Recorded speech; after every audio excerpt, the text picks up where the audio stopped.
चैला अइहा तू होली में गे आ जिला मधुबनी के बोली पन्ना चैला अइहा तू होली में गे।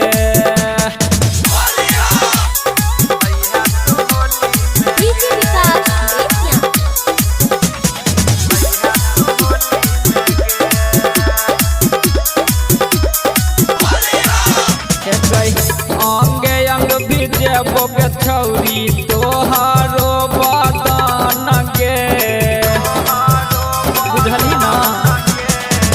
फगुआ के जोश से चढ़ल लागै नहीं देबौ जंग गे बिरोरी के छौरा से चल जतो पता के हम छै बोली में गे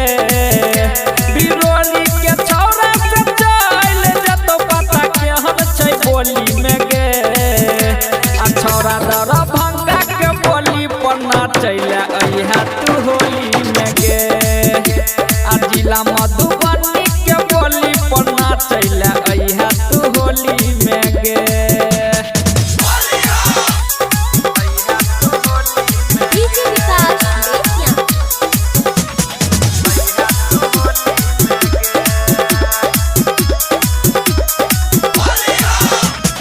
राइटर विभीषण शशि के अभियो चौबारी गे